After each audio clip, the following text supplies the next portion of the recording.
Uy. Listo. Bien, pues muy buenos días a todas las personas que nos acompañan hoy para esta segunda sesión del ciclo de conversaciones investigando sobre laicidad, secularización y religiosidad.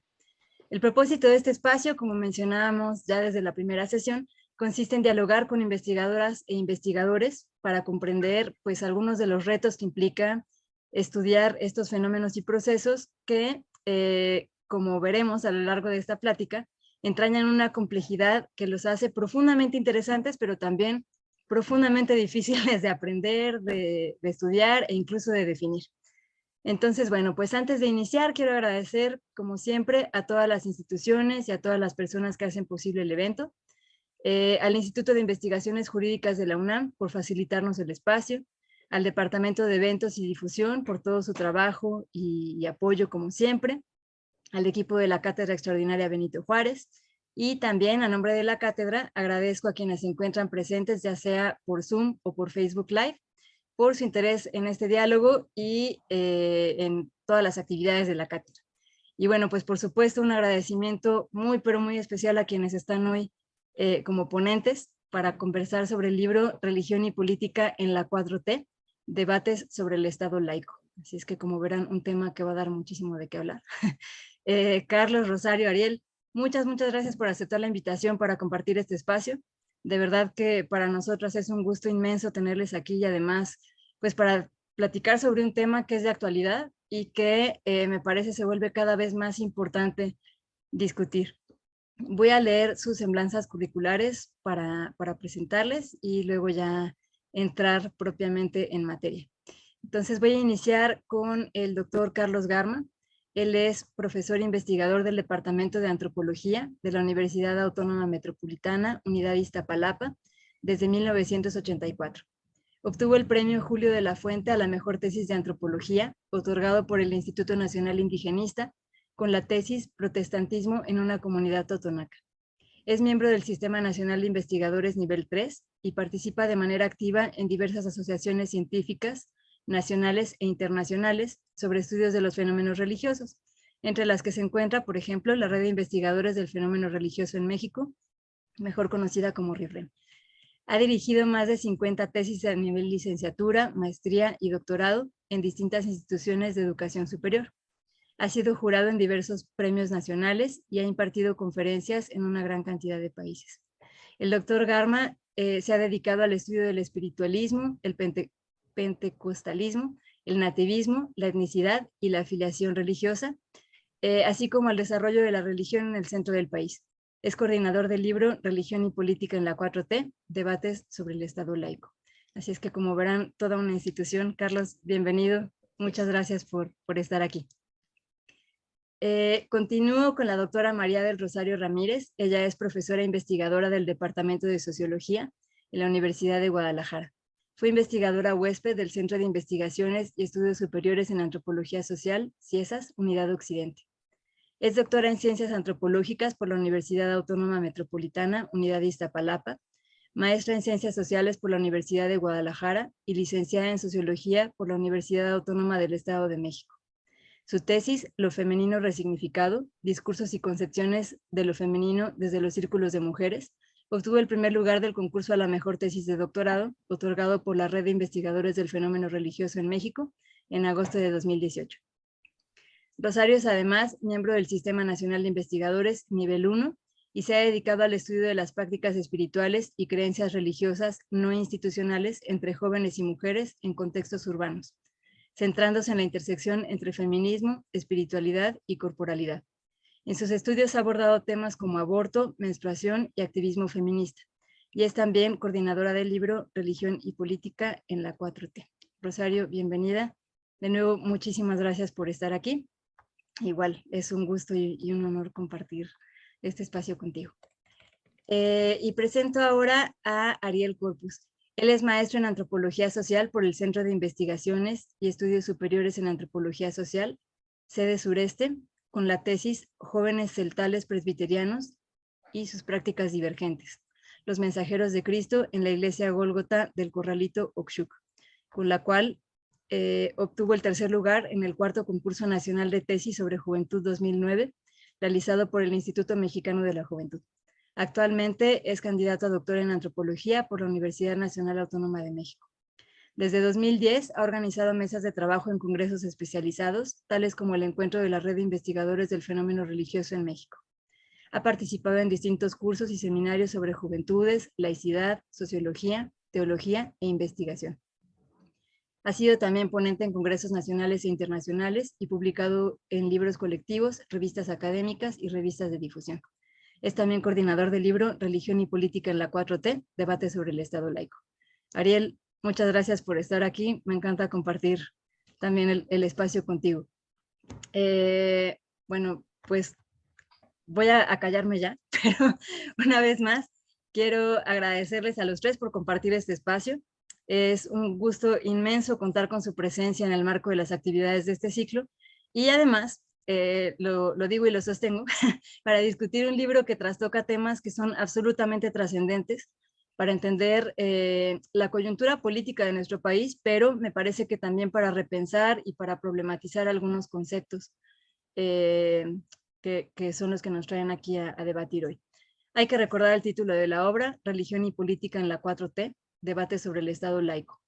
Y pues bueno, no sé a ustedes, pero desde mi perspectiva, el propio título refleja ya una serie de tensiones y de preocupaciones que vale muchísimo la pena discutir. Así es que bueno, para ya ahora sí entrar en materia y despertar el interés de las personas que están siguiendo esta transmisión, me gustaría hacer una pregunta, digamos, un poco general, pero que al mismo tiempo nos permite entender por dónde van las reflexiones contenidas en esta obra.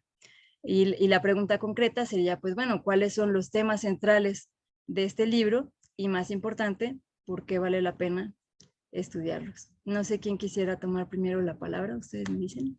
Carlos, bueno, adelante. Yo les voy a platicar la coyuntura, que es importante de entender cómo se hizo este libro y para que después Rosario y Ariel puedan exponer los temas. Este libro se hace, estamos ahorita casi exactamente hace 2 años que nos reunimos en la UAM, para discutir esta temática y nos reunimos porque era una coyuntura muy particular. O sea, como bien lo refleja el título del libro, Religión y Política, este tema en ese momento estaba, pero súper álgido, estaba la discusión muy fuerte.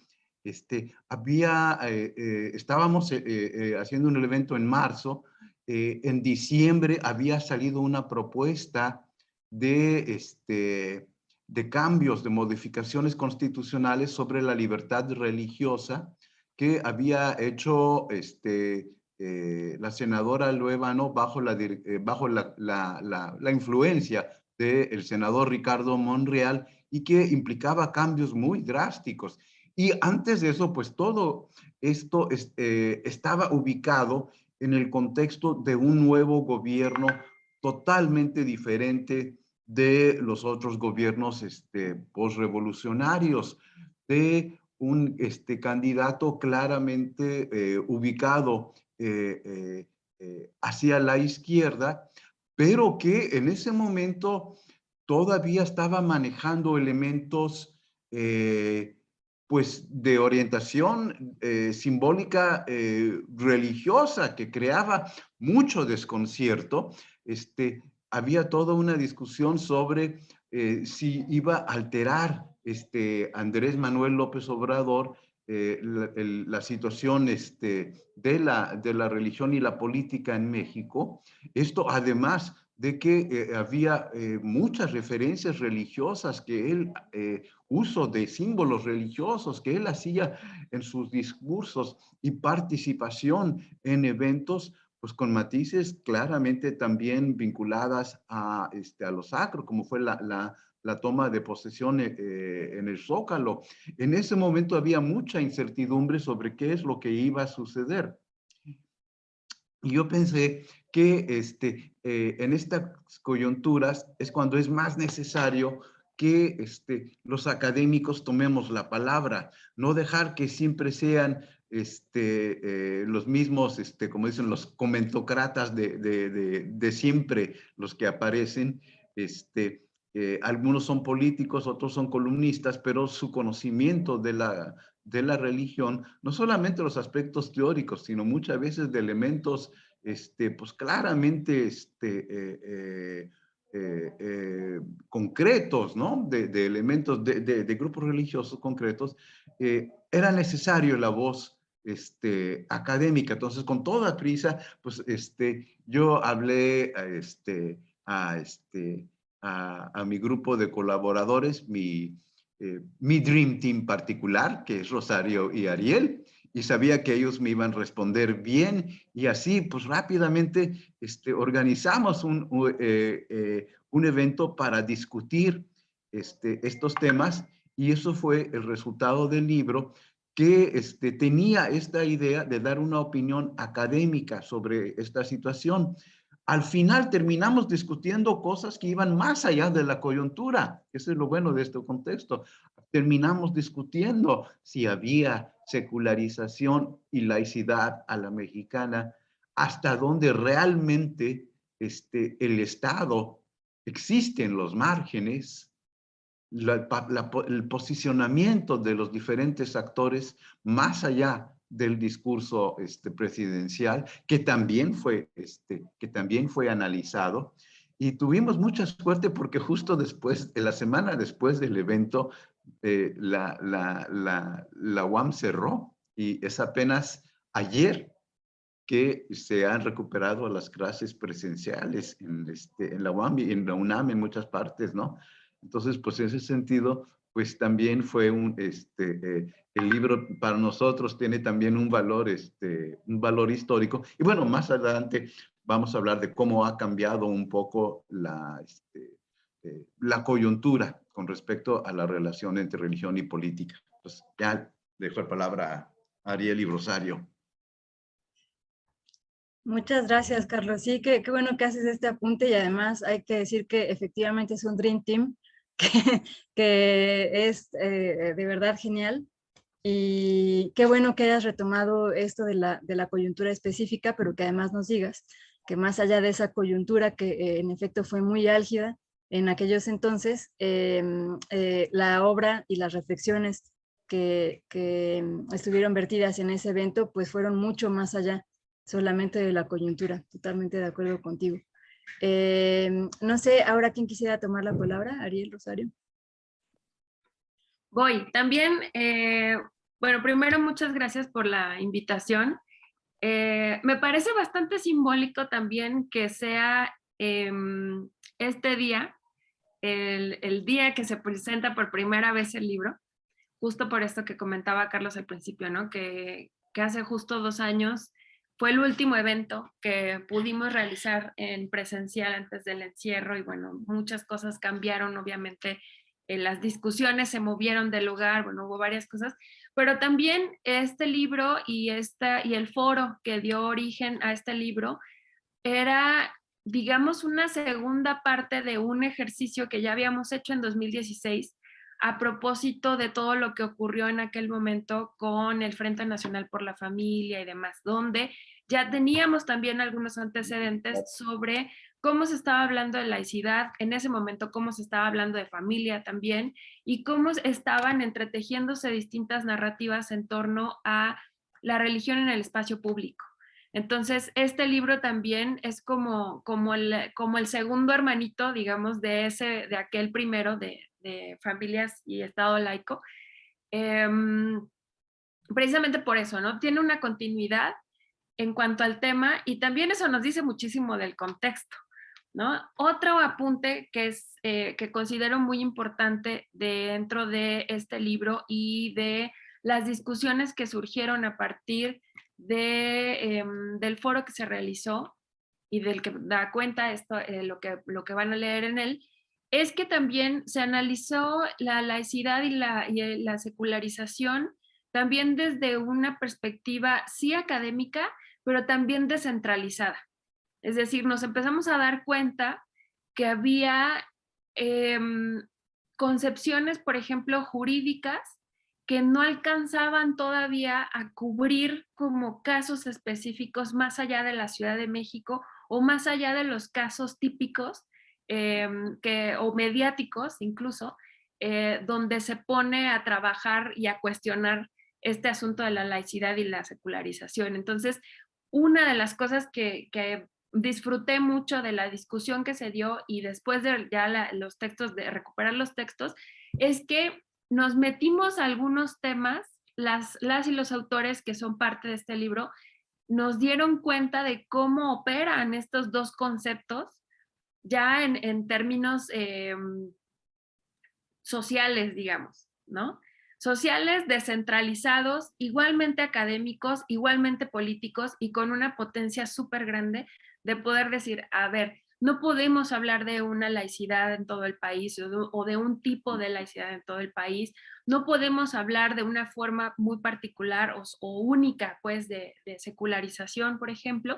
Entonces, en el libro van a encontrar precisamente esto, ¿no? También una mirada múltiple, una mirada multisituada también, y creo que eso también lo hace bastante atractivo e interesante, porque cada una de las autoras y autores muestran, ¿no?, cómo se operacionaliza, digamos, en cada uno de sus temas esta discusión y hasta dónde la laicidad, por ejemplo, responde o no a cierto tipo de problemas mucho más situados, pues. Entonces, pues es una invitación también a esta mirada panorámica y a esta mirada también muy social de cómo,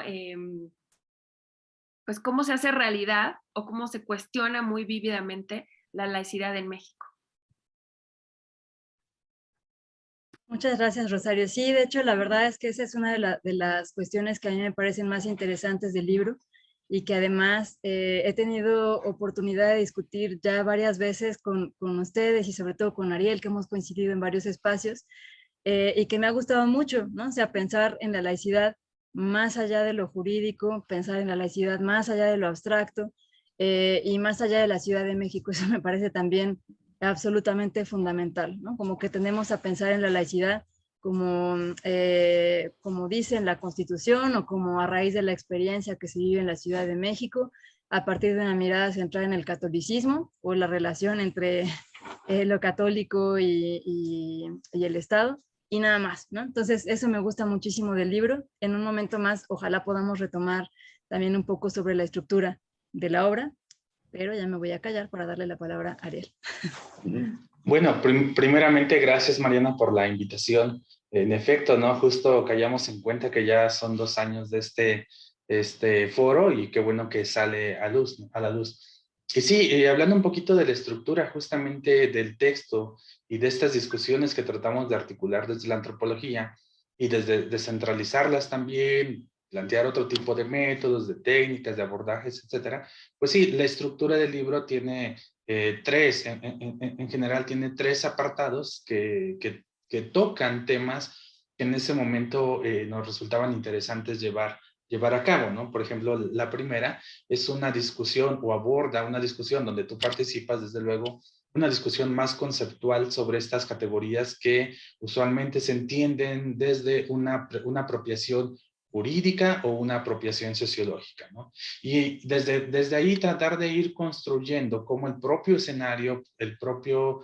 debate que se daba en ese momento, pues obligaba a replantear una serie de elementos con los cuales venimos trabajando, pero que de alguna manera pues, siempre hay que estarlos pensando de manera diferente. Ya en el segundo apartado, como bien señaló Rosario, nos interesaba ahí descentralizar un tanto la mirada porque el abordaje hacia lo laico, hacia estos procesos, pugnas, religión, política, Estado, etcétera, siempre vienen aparejadas a un determinado centralismo, ¿no? Y ahí es donde entran distintos temas de otras regiones, donde en efecto se llega a cuestionar incluso hasta el papel del propio Estado, ¿no?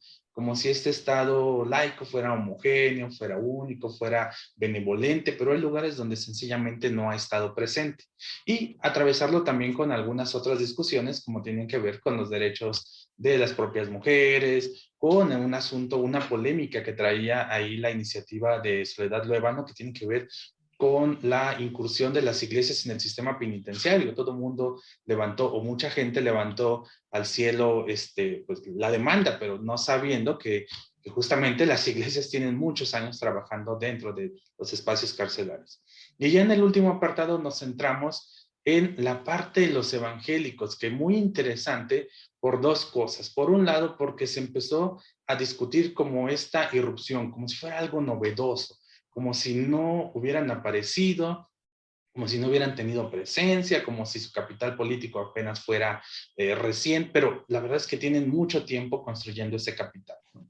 Y desde luego se han involucrado, han estado inmersos en distintos procesos, y la mirada sobre este conjunto de iglesias muy, muy disímiles es una mirada que se le vio con peligro. Va a pasar lo mismo que en Brasil.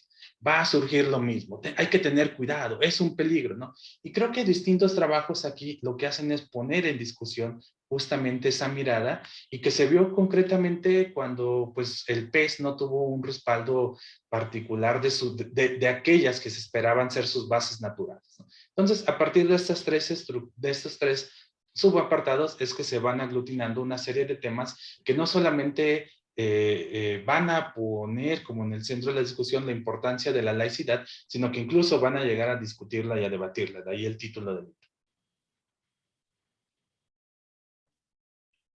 Muchas gracias, Ariel. Pues creo que nos das ya un panorama ahí como bastante claro de cómo está organizada la obra, cuáles son los temas, digamos, como centrales o eje que se propone tocar la obra, y cómo está organizada para ir como de lo más general, que tiene que ver con la discusión conceptual y cómo se van hilando estos conceptos, para después pasar a la descentralización de esos conceptos, tratando de aprenderlos desde una perspectiva pues un poco más anclada en la experiencia empírica. Y luego finalmente esto que nos narras sobre los evangélicos, que de hecho me parece muy interesante, no solo el hecho de que en esa coyuntura se pensara que los grupos evangélicos surgieron de repente, y como si no tuvieran ya una amplia historia y trayectoria en nuestro país, sino que además me parece que también se peca un poquito de pensarles a partir de una perspectiva monolítica, ¿no? O sea, como que todos los evangélicos son lo mismo, es lo mismo que pasó en Brasil, entonces va a pasar aquí, como con un sentido de alerta, además, que quién sabe de dónde surgió o por qué. Entonces, también me parece muy relevante que haya un acercamiento académico a estos grupos de la forma en la que se hace en esta obra. Entonces, bueno, pues creo que, insisto, con esto queda ya más o menos clara cuál es la estructura de la obra, pero ahora quisiera también preguntarles un poco sobre de qué manera consideran que las contribuciones que están vertidas en esta obra nos ayudan a repensar la laicidad, la secularización o incluso la propia religiosidad, en términos de lo que decíamos pues hace un momento, ¿no? La laicidad más allá de lo jurídico, la secularización más allá de lo monolítico, la religiosidad más allá de los rituales y de los dogmas y de las creencias. No sé quién quisiera tomar la palabra ahora para hablarnos de esto. Bueno, yo creo que lo que tratamos de hacer, y creo que sí quedó, fue, por una parte, como decía Ariel, descentralizar la mirada. Creo que eso era bastante importante, y ir a una discusión que tuviera anclajes concretos, ¿no? Porque a veces sí, la discusión sobre laicidad y secularización, yo he visto incluso entre colegas que, que no trabajan religión, pero que son académicos, que muchas veces no comprenden el peso que tiene, o no saben hacia dónde va la discusión. Fue hasta que realmente fue este nuevo espacio que creó la 4, que donde la discusión se volvió muy álgida y muy fuerte, que algunos de ellos pensaron que realmente era un tema que valía la pena volver a discutir. Y eso es algo que el libro hace. Vuelve a la discusión y hace ver que estos elementos no son simplemente aspectos históricos o jurídicos, sino que son elementos vitales actuales, ¿no? Y que esta discusión pues tiene muchas ramificaciones, ¿no? Desde la cuestión de la salud reproductiva que trabaja Rosario, el texto de Carla Vargas sobre los aspectos de la aceptación de la religión en las cárceles, los textos de los que llamábamos el grupo de las chapanecas, Enriqueta Lerma y Mónica Marín, que veían sobre cómo se daba desde Chiapas y que donde ellas se cuestionaban, bueno, pero realmente lo que se ve en la frontera sur es una ausencia de Estado. Entonces, ¿dónde podemos empezar a hablar realmente de una relación de Estado y política si el Estado no lo vemos, ¿no? Que era un elemento muy interesante, ¿no?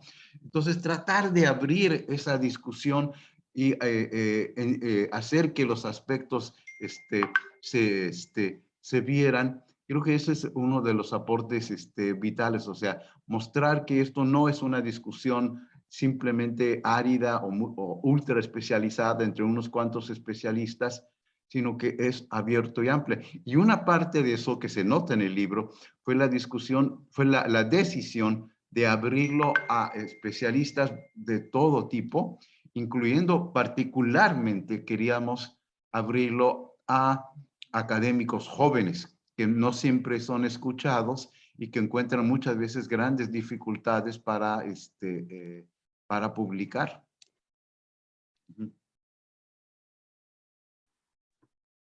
Y bueno, también, perdón. Perdón. No, dale.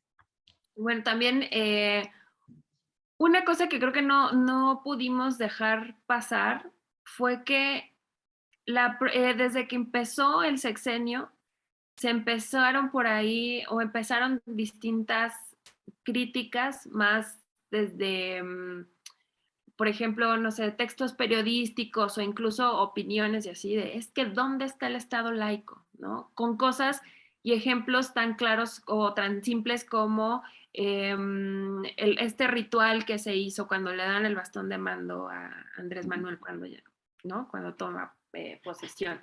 Y este tipo de cosas como de, ¿y entonces qué pasó? ¿No? ¿Qué es esto del Estado laico? Entonces, era necesario discutirlo. O sea, podemos tener nociones a lo mejor muy vagas sobre a qué nos estamos refiriendo con esto o qué se supone que estamos defendiendo cuando hablamos de Estado laico o de laicidad.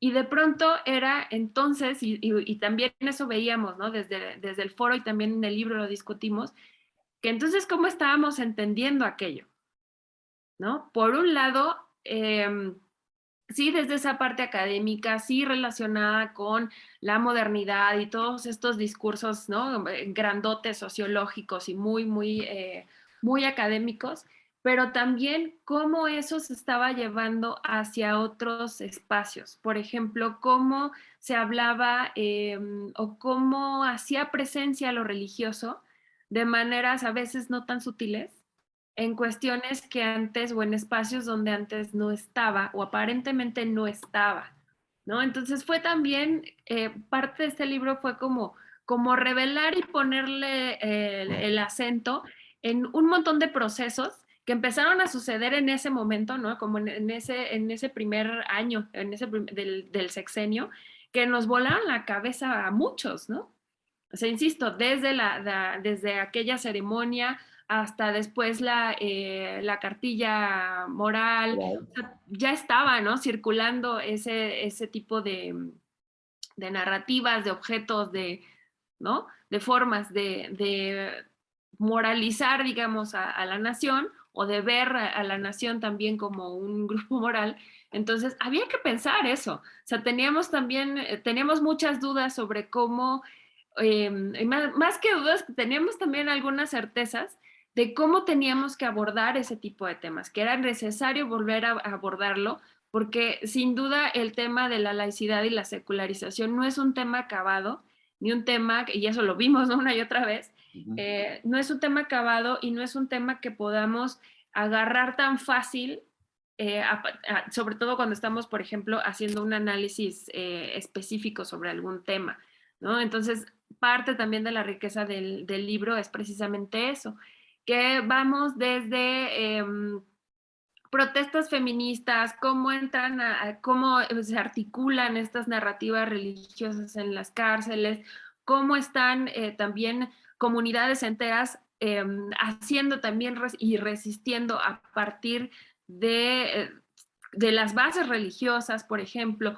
cómo están, cómo se presenta todos estos temas también en los medios, cómo, ¿no? A todo lo que asistimos todos los días.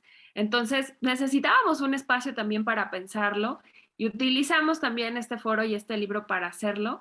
Entonces, pues, bueno, también pensaba mucho en el momento, ¿no? Así como el momento y la coyuntura política de ese año nos permitió hablar de ciertos temas, creo que sin quererlo, el libro también se vuelve como una especie de cápsula de tiempo, porque sin duda hoy tendríamos otras discusiones, ¿no? Tendríamos ahora otros elementos también que estarían jugando en cómo estamos hoy reconfigurando el Estado, la laicidad y cómo se movieron las cosas en la pandemia, ¿no? Así que habrá que verlo también así, ¿no? Que verlo también como en el momento en el que surgen estos análisis, estas coyunturas muy particulares y pues eso, ¿no? A ver qué viene después.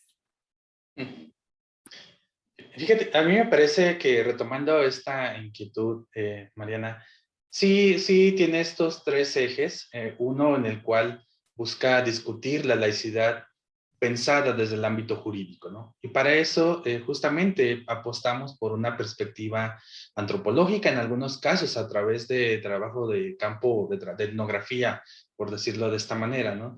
Porque creo que ahí es donde podemos ir aportando también esta visión, ¿no? Se trata de ir sumando, de ir confrontando, de ir estableciendo que hay criterios también disímiles de cómo se observa la laicidad en distintos procesos. Esto que a veces nos resulta como si fuera algo homogéneo, como si al estar en algún punto dentro de la Carta Magna ya se aterrizara y cambiaran las relaciones sociales en las prácticas cotidianas, ¿no? Entonces, por un lado, tratamos de ver esta discusión de la laicidad como una categoría con la cual se piensa las relaciones iglesia-estado. Ahora también, creo que otro punto es que trata de un tanto, voy a decirlo así, como desmitificar esta idea de la secularización, que pareciera ser que ha sido como observada como un proceso homogéneo y que ya se ha insistido en que evidentemente pues las prácticas religiosas de la vida cotidiana de la gente pues son muy importantes porque les dan sentido, porque están dentro de su propia cotidianidad, porque a partir de ellas piensan su mundo, viven su mundo, y eso no significa que no pueden tomar decisiones racionales, ¿no? No significa que no pueden tomar decisiones de otras órdenes. Están ahí, conviven justamente en la vida cotidiana, en los procesos sociales, ¿no? Y en tercer lugar, creo que también nos permite ir visibilizando algunos retos que tiene este paradigma laico decimonónico en el cual se piensa la religión a partir de la institucionalidad, ¿no? ¿Qué pasa con otro cúmulo de expresiones que pueden tener un atisbo religioso, una perspectiva holística incluso, y que están ahí, pero que no son observadas, dado que no tienen el referente institucional, ¿no? ¿Qué hacemos con eso? Y que son de los retos que lleva también a la laicidad, ¿no? No todo es confrontación directa con lo político, no todo es confrontación directa con grupos conservadores también. Hay un sinfín, bueno, hay muchas prácticas religiosas que están en la propia sociedad y que a veces al no tener este carácter institucionalizado, pues no se puede reconocer el objeto, ¿no? Y creo que ahí hay que afinar la mirada y eso nos ayuda a poder, pues, trabajarlo desde una mirada en diálogo siempre. También no es que trabajemos los antropólogos como ínsulas aisladas, pero sí en diálogo con otras disciplinas, sociología, antropología, historia, que también están aquí algunos colegas historiadores para apostar por seguir este camino de una perspectiva antropológica. Muchas gracias. Pues me encanta lo que dicen y va a ser difícil tratar de sintetizarlo todo, pero digo, en primera instancia me gusta muchísimo que en este libro se tomen distintas perspectivas disciplinarias. Me parece que eso contribuye muchísimo a ver un mismo fenómeno o un mismo proceso desde miradas muy distintas y que eso permite también complementar y problematizar hasta los propios conceptos, ¿no? Más allá de la laicidad, pues hasta el propio concepto de religión, como decía Ariel hace un momento, ¿no? ¿Qué se considera religión y qué no? ¿Por qué siempre pensamos en la religión como a partir de la institucionalidad?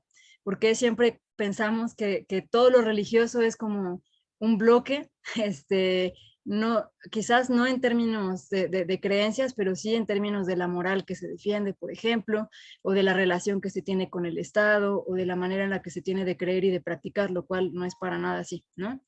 Entonces, digamos eso por un lado.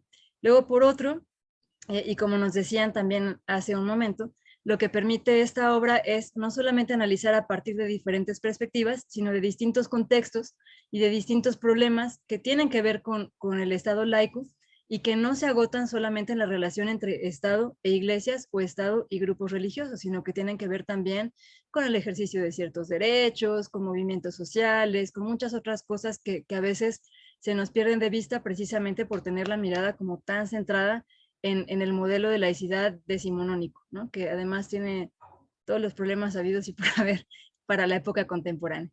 Y además, la obra tiene la particularidad de pensar en todas estas cuestiones a partir de una coyuntura muy específica, que como decía Carlos hace un momento, fue, digamos, como muy explosiva en el momento y que ahora habría que repensar a la luz de los nuevos acontecimientos, y que además incorpora la mirada de investigadoras y de investigadores jóvenes, lo cual, además de que se agradece, creo que es también una manera como de generar diálogo desde perspectivas nuevas, desde perspectivas frescas. Eso también me parece muy, muy relevante de la obra.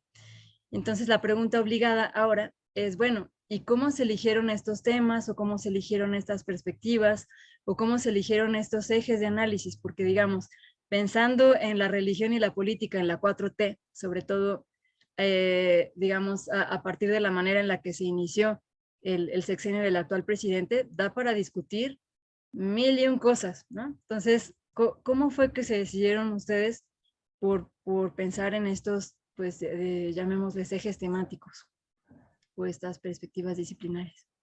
Bueno, en un primer momento nos reunimos y vimos algunos de los temas que queríamos trabajar y cuáles estaban allí pues claramente implicados. Y posteriormente, pues cada quien hizo invitaciones de personas por su lado. Cabe señalar que hay algunas participaciones que no sobrevivieron el filtro o cuyos autores decidieron retirarlo. Entonces, hay algunos pequeños huecos por allí que quedaron porque, bueno, eso pasa siempre cuando uno coordina una obra. Uno tiene una visión más o menos completa, pero después de los filtros cambia un poco, o a veces hay personas que prefieren retirar su texto a modificarlo. Por ejemplo, teníamos un texto sobre la laicidad y la Santa Muerte que era muy interesante, pero no sobrevivió de Adrián Illescas. Pero debido a la premura, pues no salió. También un texto de Josué Tinoco sobre, sobre la ritualidad y la política en la 4T. Él optó por retirarlo. Entonces hubo varios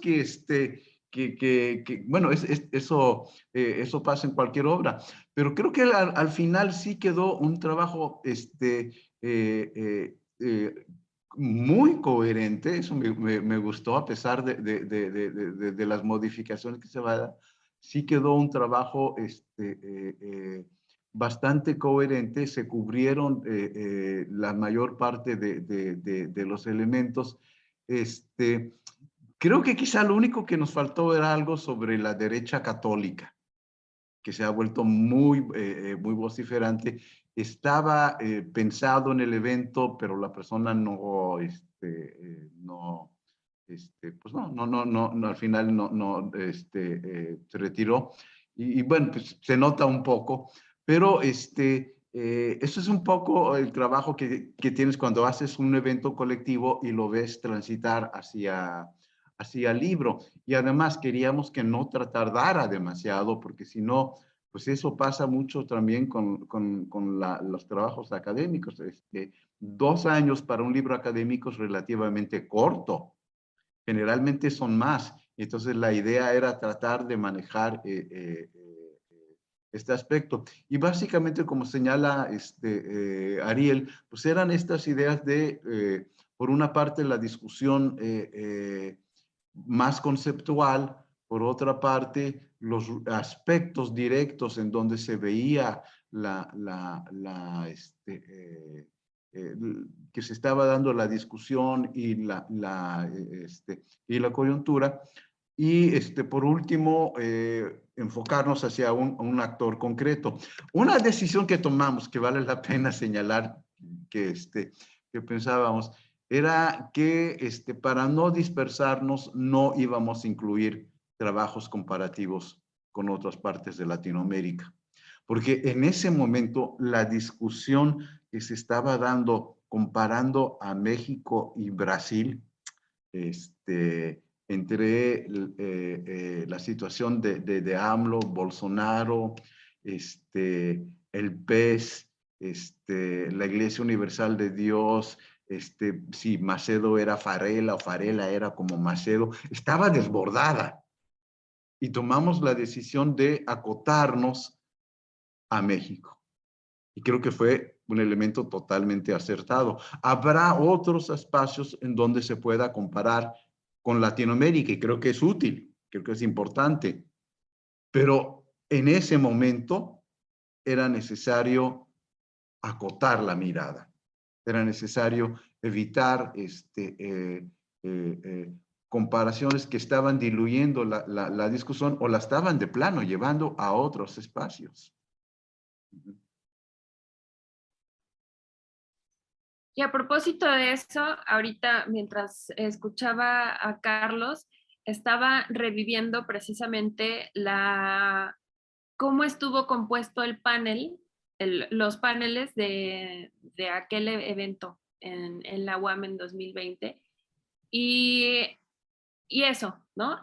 Se perdieron varias cosas entre que se hizo el foro y se articula el libro, pero sí les quiero contar cómo estaba articulado en ese momento, como ese evento, porque obviamente eso se ve ya después en el libro. Por supuesto, pensábamos un bloque, y al final ese sí quedó ahí, de cómo pensar también a los evangélicos en la 4T. Por esto que ya se mencionaba anteriormente, ¿no? Que se pensaba que como que de repente surgieron y como que de repente tenían un montón de visibilidad mediática y entonces, pues ahí estaban, ¿no? O sea, de pronto ya estaban ahí y no nos habíamos dado cuenta. Y pues no era tanto así, ¿no? Entonces, había que decir dónde estaba colocado también el discurso evangélico dentro de lo que estábamos viendo y las discusiones que estábamos teniendo. Entonces, teníamos un bloque donde se discutía eso y ese bloque se mantiene, ¿no? En el libro.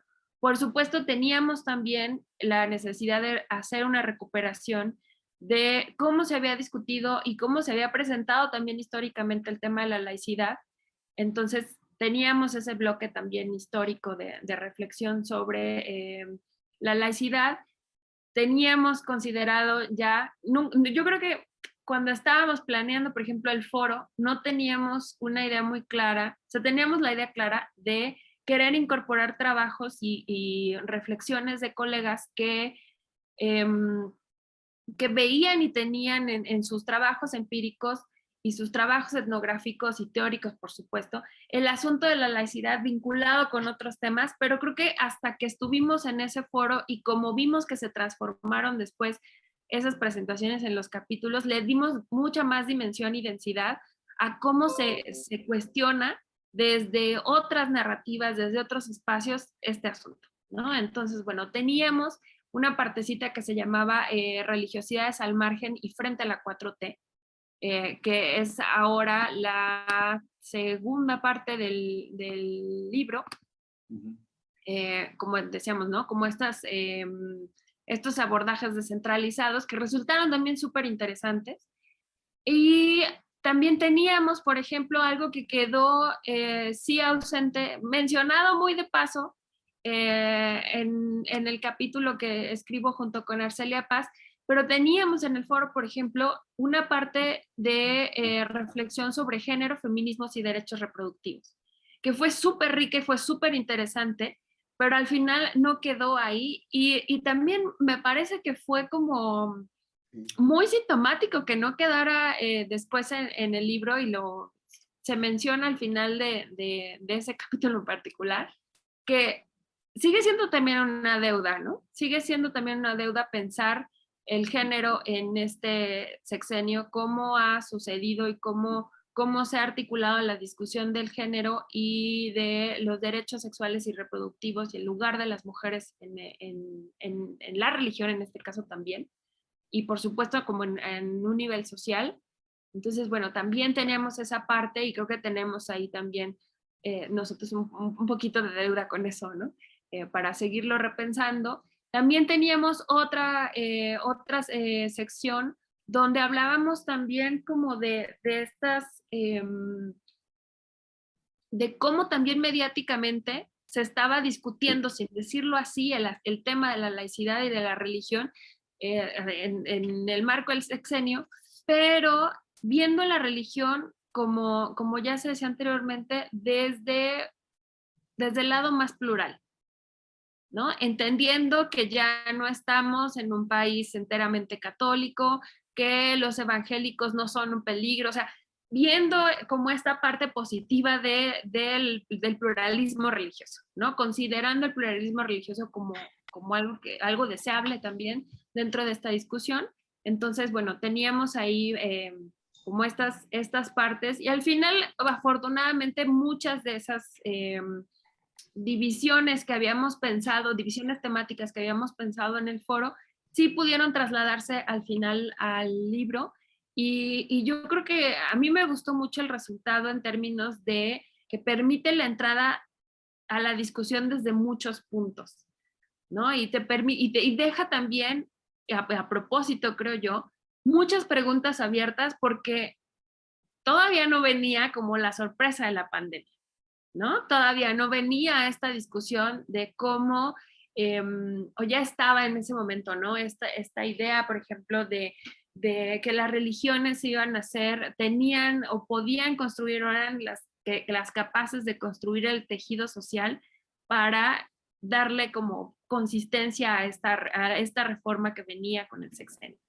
Y de pronto viene una pandemia que nos devuelve a todos a casa, ¿no? Entonces, creo que también es un libro también de coyuntura, que deja puestas muchas preguntas que ahora vamos a tener que repensar y tratar de contestar, ¿no? Entonces, pensando en estos ejes temáticos, pero también en otros que surgieron, que también quedaron fuera, ¿no? Como dice Carlos, esta parte también católica y de movimientos sociales que surgen y que se gestan desde ahí, bueno, sí está ausente, pero la habíamos tratado en otro libro también. Entonces, También. bueno, vamos también ahí haciendo como articulación temática, ¿no? Solamente agregar que, en efecto, ¿no? Es decir, esta obra tiene, pues, dos ramas disciplinarias un poquito más evidentes, ¿no? Hay trabajos de historiadores propiamente, hay trabajos más de antropólogos y también otras disciplinas que nos han ido acompañando, ¿no? Pero es justamente tratar de articular en estas dos dimensiones, entender que estos procesos tienen que verse desde un punto de vista también histórico, darle el contexto, y desde otra parte muy aterrizada a lo que está sucediendo en distintos lugares, ¿no? Nos interesaba también lo que se señaló, ¿no? Tratar de descentralizar la mirada, tratar de salir un poco más, ahí hubiese sido mucho más rico tener también diversos trabajos de otros lados para saber cómo estos temas empiezan a tener, empiezan a observarse, empiezan a verse, y sobre todo empiezan a verse en estos lugares donde usualmente están lejos de los centros o de las cabeceras administrativas, ¿no? De los puntos de gobierno, que quizás es donde un poquito más se observa, ¿no? Y desde luego, pues lejos o un poquito más distante de la propia Ciudad de México, ¿no? Entonces, combinando esto, pues tratar también de establecer un diálogo, un abordaje, cuestionamientos, siempre un intercambio de opinión con otras disciplinas, la sociología, la historia, antropología, el ámbito netamente jurídico. Pues al fin de cuentas se trata de construir un objeto que trae en sí distintos abordajes. Cada autor, cada autora va poniendo sus abordajes, pero en su conjunto es como lo que enriquece, ¿no? Y también en parte, retomando un poco este nombre que le pusimos al foro, que trataba de hablar de esta defensa, de esta fortaleza del Estado laico, pues lo que nos dimos cuenta en el texto es que teníamos en ocasiones hasta textos que son confrontativos, algunos muy de la línea todavía convencional de entender la laicidad, algunos otros apostando por repensar la categoría, algunos otros directamente a la yugular hacia Andrés Manuel López Obrador, algunos otros planteando, a ver, espérate tantito, no siempre es así. Entonces eso enriquece el texto y de ahí que fue que decidimos poner sobre todo este apelativo de debate sobre el Estado laico. Muchas gracias. Pues se han tocado igual temas muy importantes ahora, ¿no? Y que van desde lo complicado que resulta armar un evento de estas características en una coyuntura específica, pensando qué temas van y cuáles no, hasta la supervivencia de ciertos textos o no, ya para la obra colectiva y la difícil decisión de lo que se tiene que dejar fuera, que ya me voy a meter en lo que no, pero me parece que eso se deja fuera para esta obra, pero nos quedan todavía muchos temas pendientes, espero, para futuras obras en las que se pueda seguir debatiendo esto, ¿no? Está el género, los grupos religiosos o espirituales que no pudieron abordarse por esta ocasión, quizás otros estudios de casos específicos en los que el Estado laico no está presente, ni parece que vaya a estar presente pronto, y muchas cosas más, ¿no? También me resulta muy interesante pensar en la riqueza que lograron reunir en una sola obra, que precisamente tiene textos que vienen desde las más distintas perspectivas, no solo disciplinarias, sino lo que se mencionaba hace un momento, ¿no? Que van desde una visión más o menos tradicional sobre lo que es la laicidad hasta la intención de irse a la yugular en contra del nuevo sexenio. Entonces, eso me parece muy interesante y creo que es una obra que de verdad nos permite repensar muchísimas cosas, e insisto mucho en esto, no solo en torno al Estado laico, sino en torno a muchas otras cosas que van relacionadas con este, ¿no? Entonces, yo creo que para estas alturas de la vida, ya quienes están siguiendo la transmisión se preguntan en dónde pueden conseguir el libro, que espero que se vean. No, pueden decirnos dónde se consigue, si hay o no una versión electrónica, si la habrá eventualmente. Sí, bueno, gracias a la editorial Juan Pablos, ahora sí va a sonar como comercial, lo pueden encontrar en todas las librerías importantes de la Ciudad de México, lo pueden comprar en línea, desde tanto la librería del Sótano, como en la Gandhi. Nos habían dicho que sí iba a haber una versión electrónica. Se han tardado un poco, yo creo que curiosamente el éxito que ha tenido el libro ha hecho que se están retrasando la versión electrónica, porque el libro ha vendido muy bien, sobre todo por la excelente distribución de editorial Juan Pablos, y se vende también en la librería de la UAM Iztapalapa y ya abrió otra vez la librería de la Casa del Tiempo, que se encuentra en la colonia Roma. Entonces, pues esas son las formas de acceso. Le digo, estamos esperando que autoricen la versión electrónica, pero en este momento pues solo existe el formato físico. Muchas gracias. Así es que ya saben en dónde conseguirlo y estaremos atentas y atentos para cuando salga también la versión electrónica.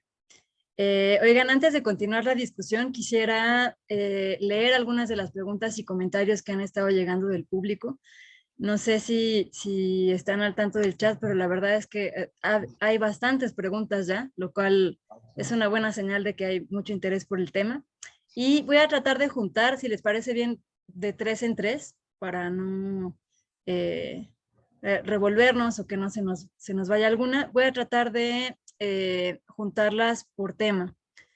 Entonces, bueno, hay una pregunta de Julio César Reyes que nos dice, ¿qué diferencias existen entre el Estado laico en México y el Estado laico en los Estados Unidos?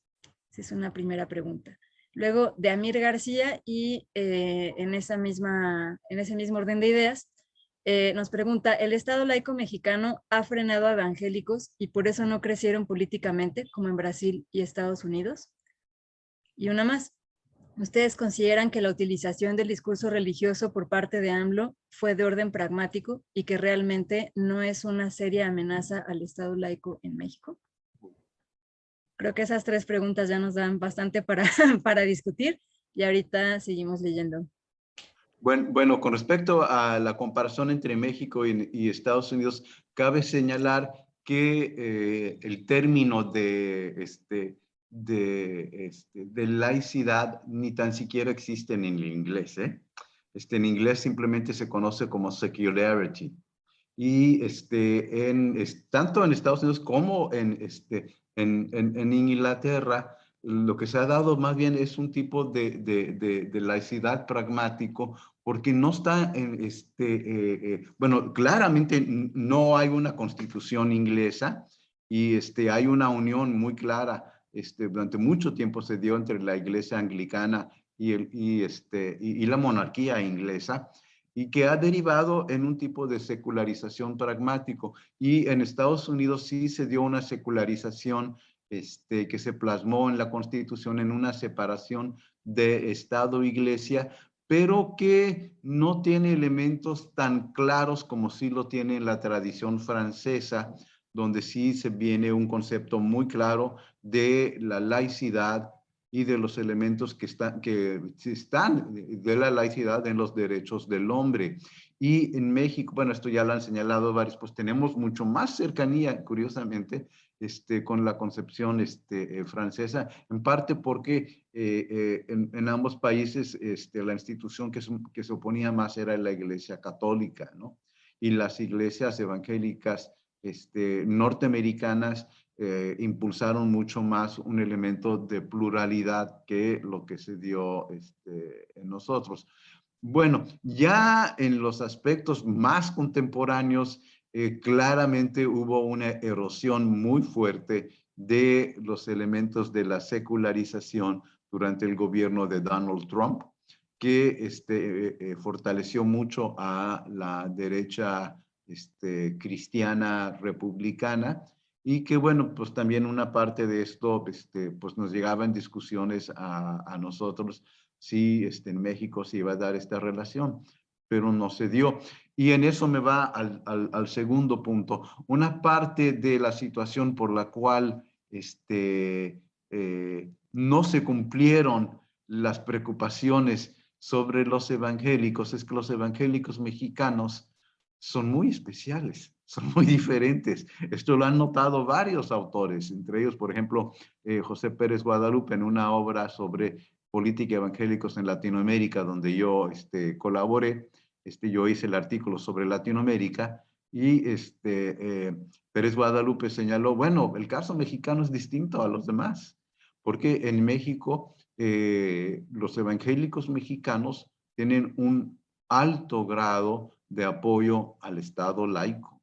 Eso fue algo que influyó para que la idea de un partido evangélico fracasara no una, sino 2 veces.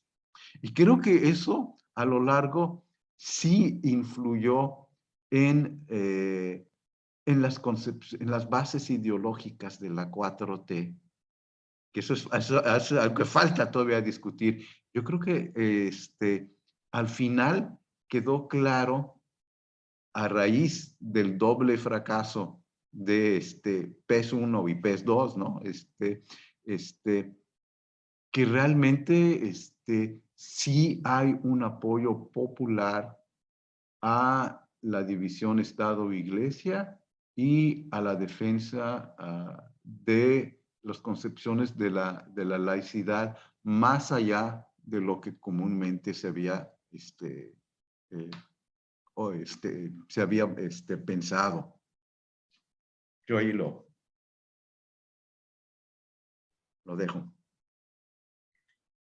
Muchas gracias. Da mucho en qué pensar esto que nos dices, pero sí considero que es pues crucial entender esta distinción entre la tradición francesa y la anglosajona, digamos, ¿no? En términos de que la palabra laicidad ni siquiera existe, entonces son experiencias pues profundamente distintas. En un momento más vamos a retomar esto que decías del fracaso del PES 1 y el PES 2 en función de otra pregunta que hay por ahí. Entonces dejémoslo por ahora ahí en el tintero. Y Perdón, María, Ariel. sí, nada Sí, más dale. para igual aportar a lo que dice el doctor Garma, y en efecto en el libro lo ponemos, ¿no? Y quiero leerlo tal cual dice en la introducción.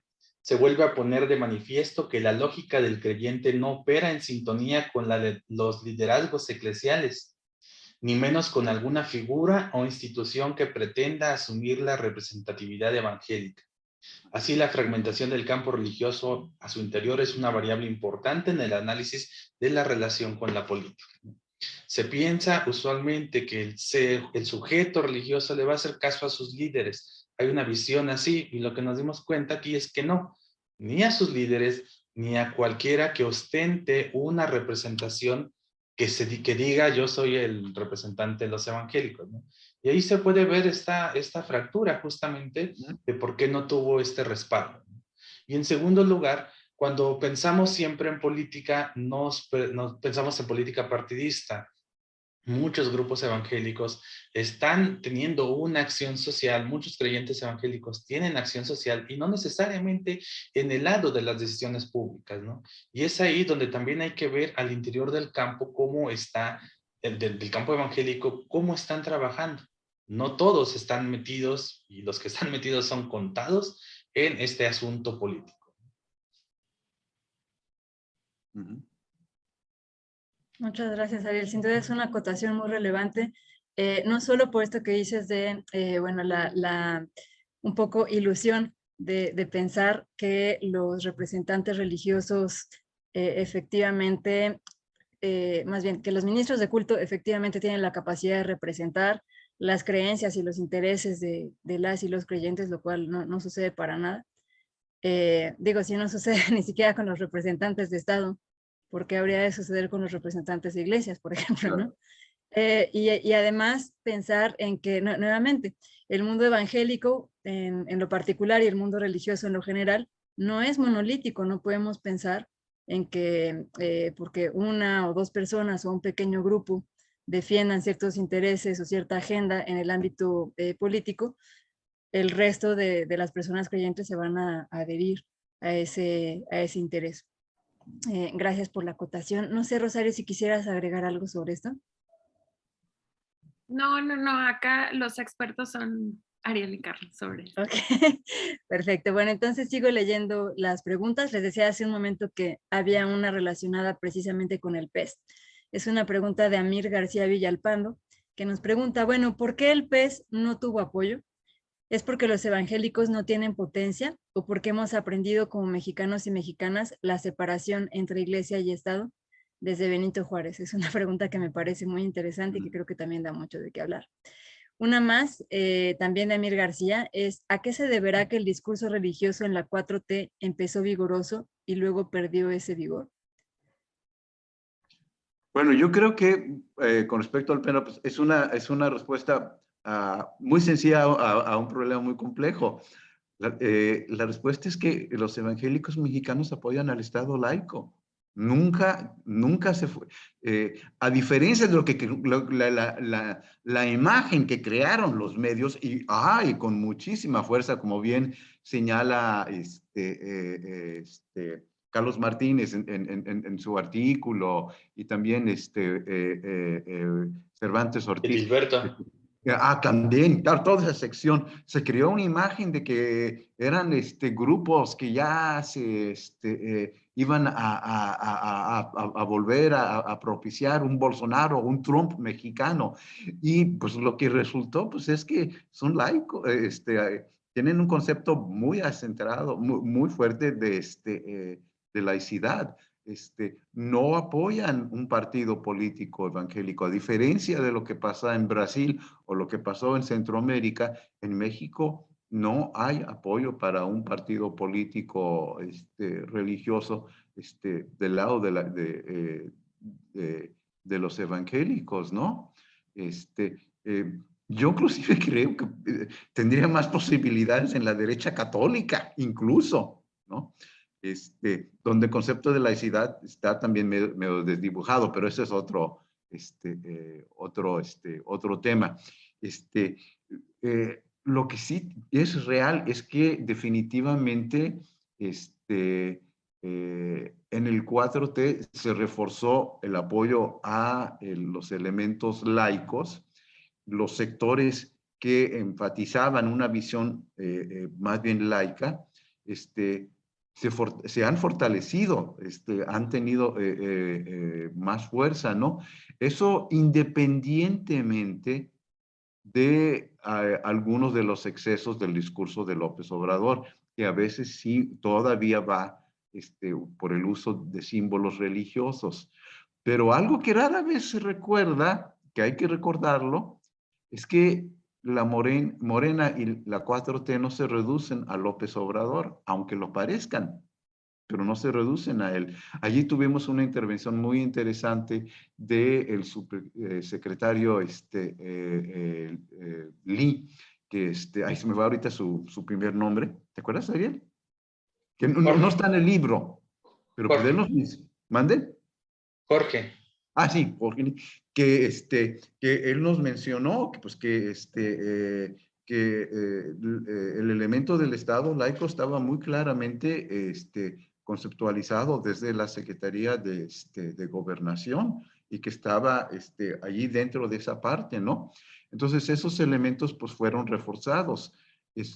Como mencionó hace ratito Rosario, también yo creo que una parte tiene que ver con un discurso secularizante que ganó mucha fuerza durante la epidemia, donde los expertos eran epidemiólogos, médicos, y la parte religiosa se redujo a la esfera privada. Y el otro peso que sin duda sí impactó fue la doble derrota del PES, y que eso mostró que por allí no iba. Eso quedó muy claro. Fue tan fuerte que todavía no lo terminamos de analizar, pero el hecho de que perdió 2 veces el registro y eso puso pues claramente a Hugo Eric Flores fuera de las posibilidades de un avance político, eso fue muy fuerte.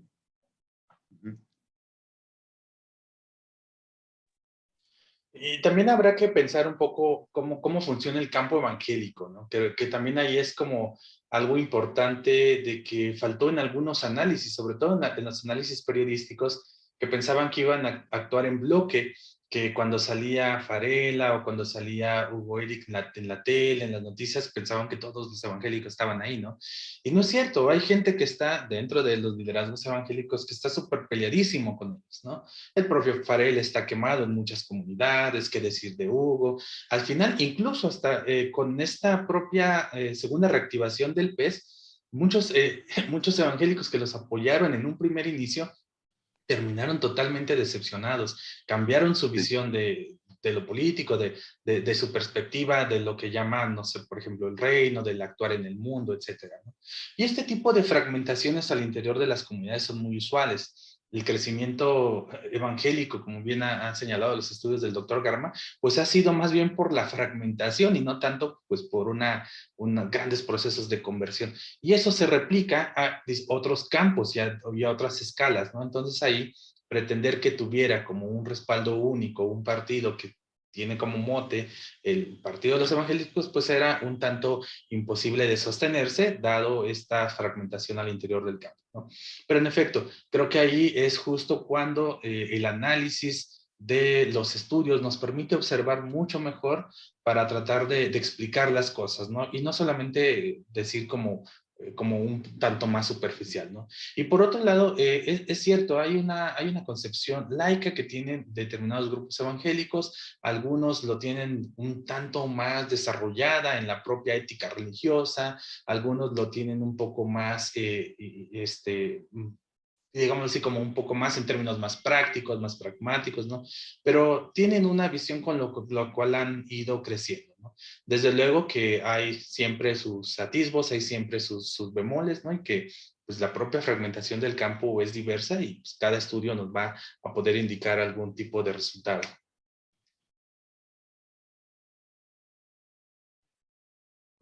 Muchas gracias. Bueno, también es importante anotar que estos fenómenos o procesos o identidades no solo no son monolíticos, sino que además tampoco son estáticos. Se van modificando a lo largo del tiempo, lo cual, insisto, hace todo mucho más interesante, pero también mucho más difícil de aprender y de explicar, ¿no? Rosario, no sé si quisieras agregar algo sobre esto.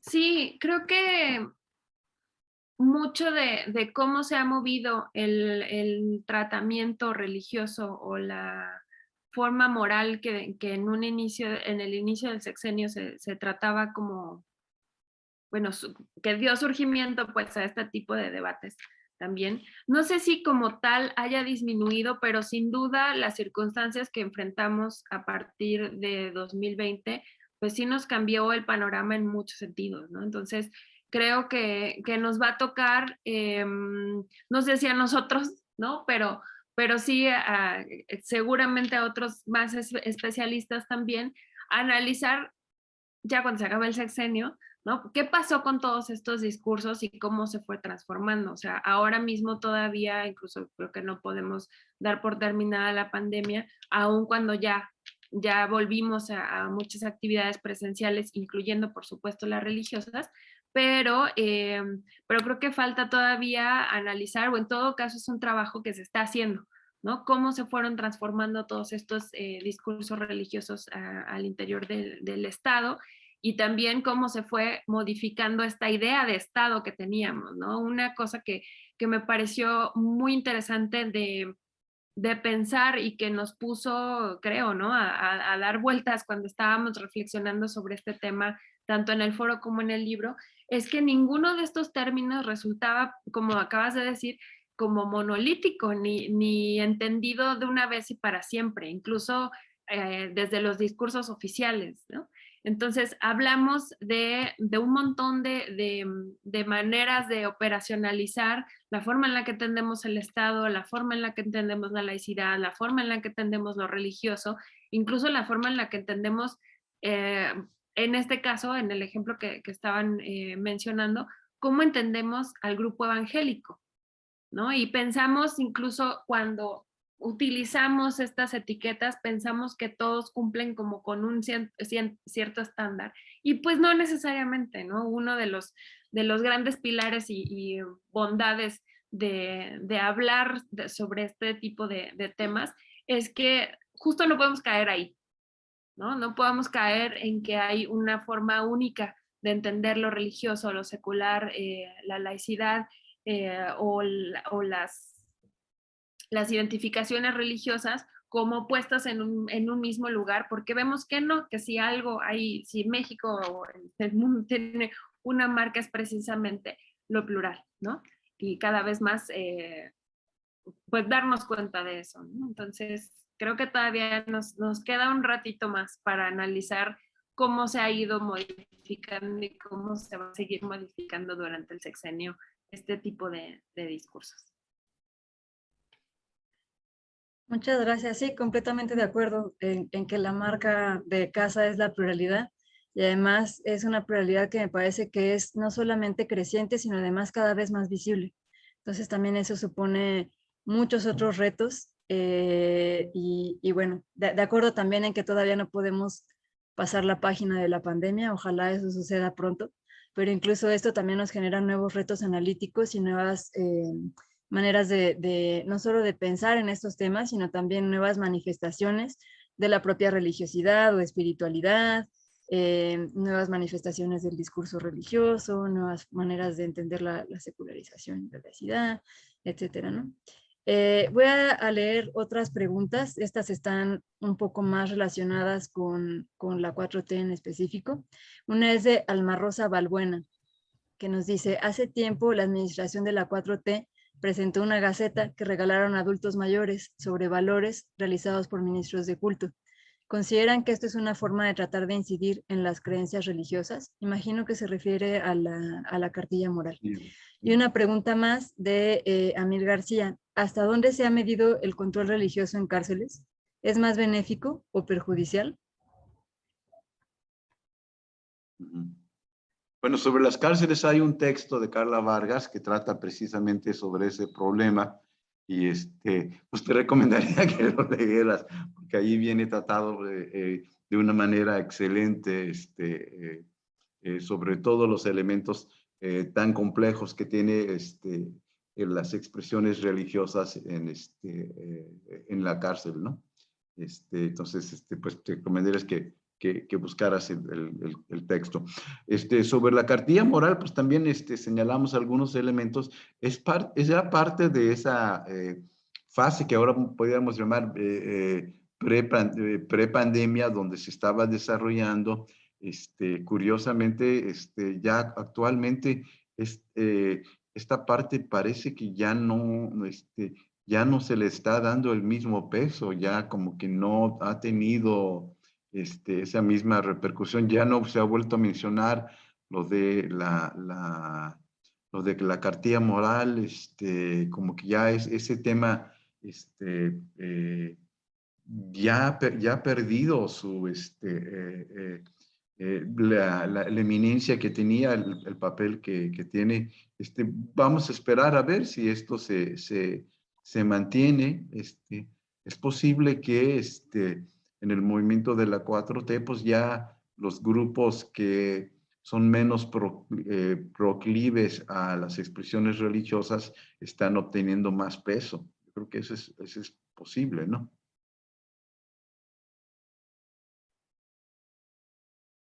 Sí, muchas gracias, Carlos. No sé si Rosario o Ariel quisieran agregar algo sobre esto. Pues quizá decir que al menos, o sea, sí, lo de la cartilla moral fue todo un tema en su momento, y como que ha quedado un poquito ahí, ¿no?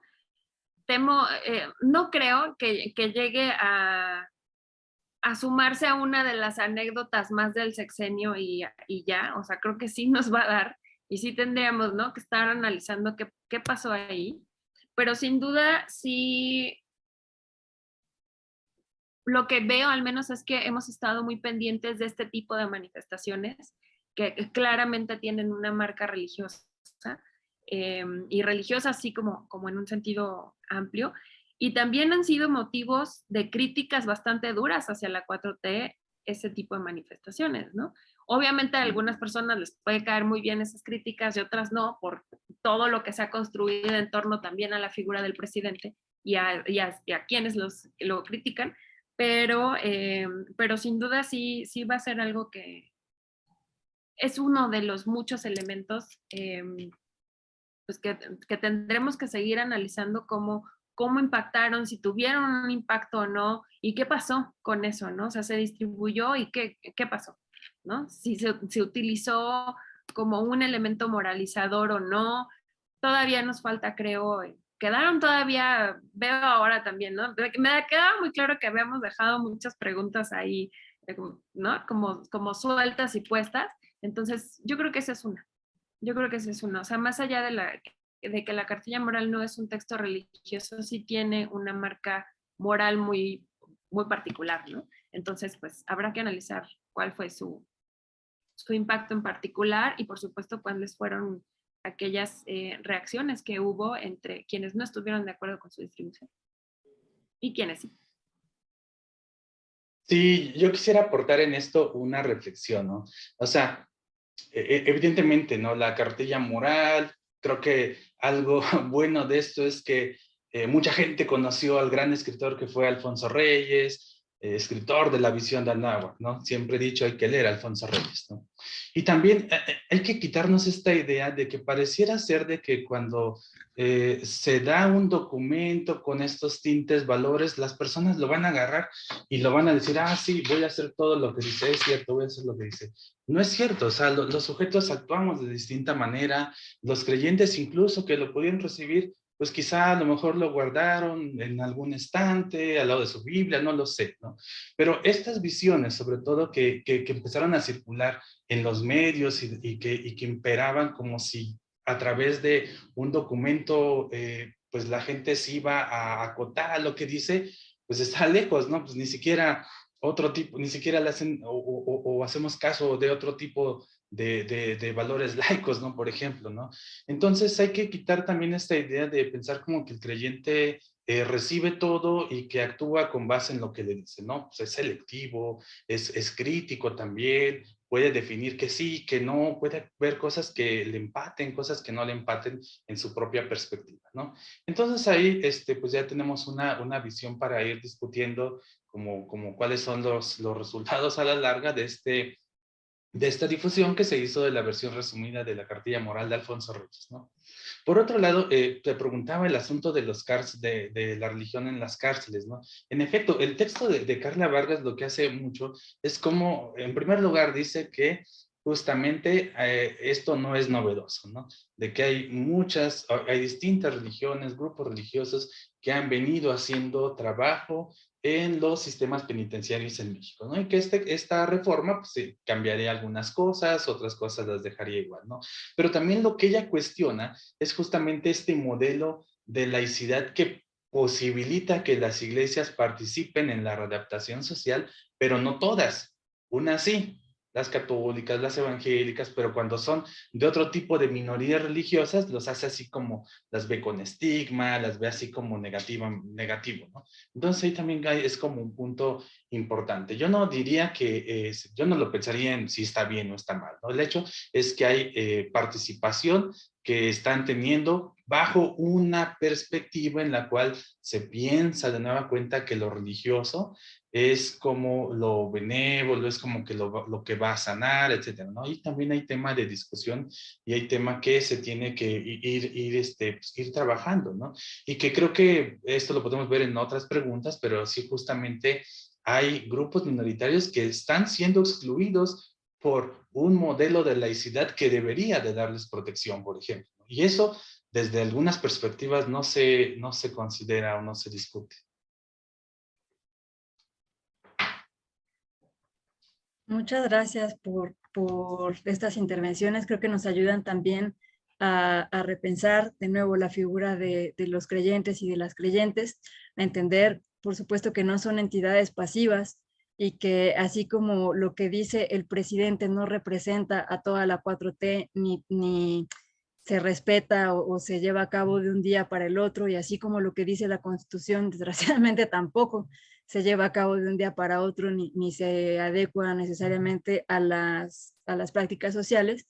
Tampoco tendríamos por qué pensar en que lo que dicen los ministros de culto o lo que dice un documento como la cartilla moral habría de inmediato aceptarse por parte de quienes tienen acceso a ella, y que estas personas actuarán de conformidad con lo que dice esa cartilla moral, que antes estaba como proyecto de constitución moral y luego se adecuó a, no recuerdo el nombre exacto, pero el código de ética civil o no sé, algo así por el estilo, que curiosamente tiene también una misma perspectiva pues moral, ¿no?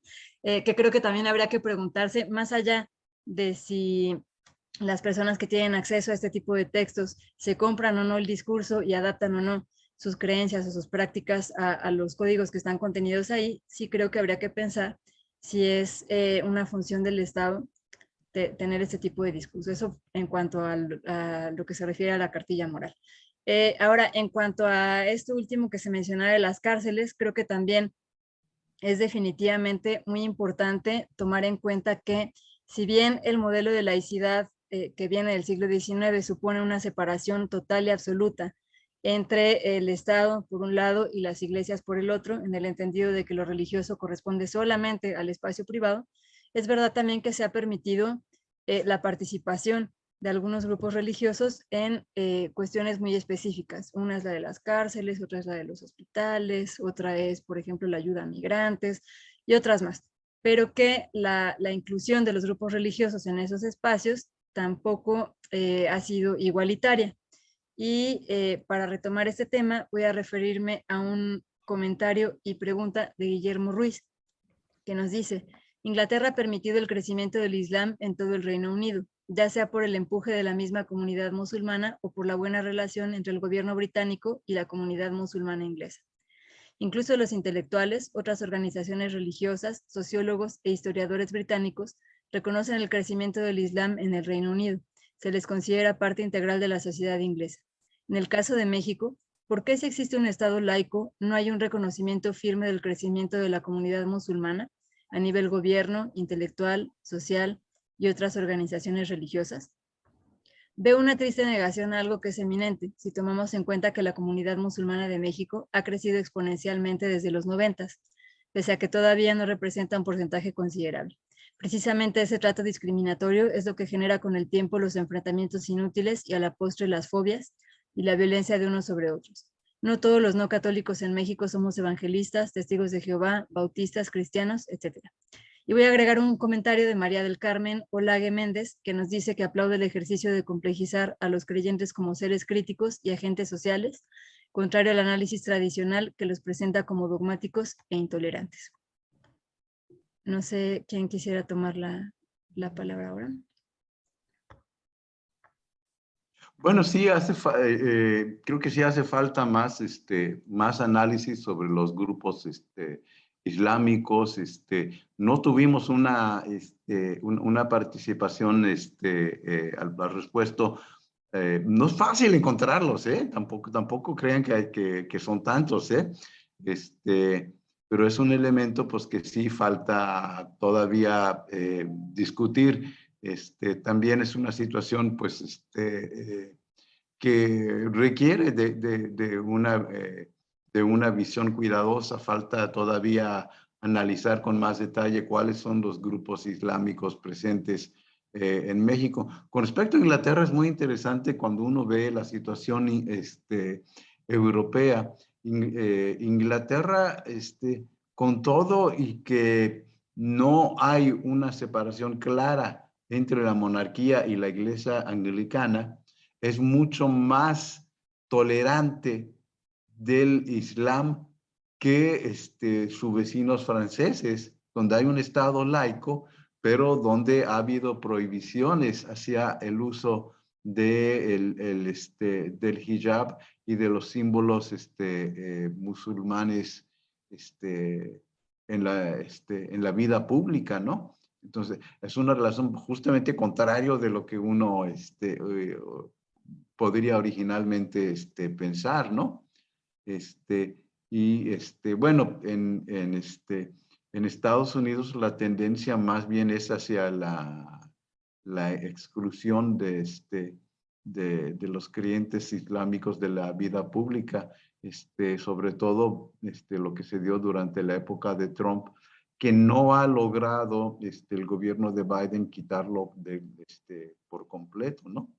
Entonces, pues sí faltaría más estudios al respecto en México. O sea, es una ausencia, lo reconozco. En un par de apartados, justo el que escribe Mariana Molina, el que escribió un servidor, hablamos de estos nuevos retos que enfrenta la laicidad mexicana, que se ha acotado, ya dijimos, a lo institucional y que se ha acotado mucho a esos actores que devienen de la tradición judio-cristiana. Católicos, sí, en alguna medida, otros grupos religiosos que empiezan a tener presencia. En esos mismos apartados señalamos justo que uno de los retos es que se va a tener que enfrentar a una complejidad en términos religiosos cada vez más amplia. Y estos actores, que son ahorita muy minoritarios quizá, van a ir creciendo, sí, exponencialmente, y van a ir sobre todo generando una serie de demandas con base en sus convicciones religiosas, ¿no? No son cosas que estén desarticuladas, ¿no? El ejercicio de la fe no es algo que se quede en la casa, no es algo que se quede en un cajón.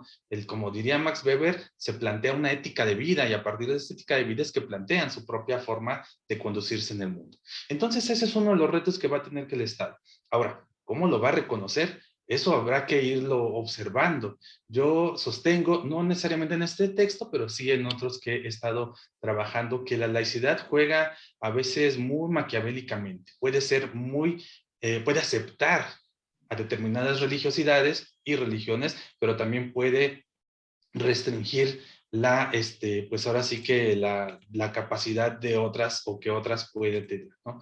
Puede ser muy conciliadora cuando sostiene que que determinada religión está construyendo identidad, cohesión, solidaridad, etcétera, pero puede ser bastante restrictiva con aquellas que dicen, esta es peligrosa, ¿por qué? Porque le reza a una imagen de la muerte, ¿no? Esta es peligrosa porque se asocia con lo mal, se asocia con el narcotráfico, ¿no? Entonces ahí también tiene esos juegos la laicidad, el Estado laico, que es necesario irlos viendo e irlos analizando, ¿no? Entonces creo que varias cosas que se pueden plantear aquí que pregunta Guillermo, pues se pueden ir como, si no respondiendo en la lectura de los libros, sí tratar de ir debatiendo con lo que se está planteando aquí.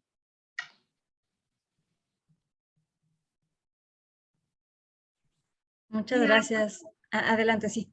Y además me parece que históricamente hemos tenido un enorme reto, no solo desde analizar, desde el análisis de la laicidad, sino también desde los estudios de religión, como para abonar al reconocimiento de estas otras formas de creer y de practicar lo religioso, no solamente desde lo institucional, sino en general, ¿no? O sea, esto que dice Ariel, ¿no? Que las creencias no solamente se quedan en la casa. Y ahorita justo a propósito de esta pregunta, estaba buscando, por ejemplo, el dato de los últimos datos del INEGI al respecto de religión, ¿no? Que afortunadamente, bueno, sí, se desdibujan muchísimas particularidades, pero al menos nos dan algunos datos de dónde estamos. Y por ejemplo, según los últimos datos, la presencia de Islam en México es apenas del 7.9%, casi el 7.8%.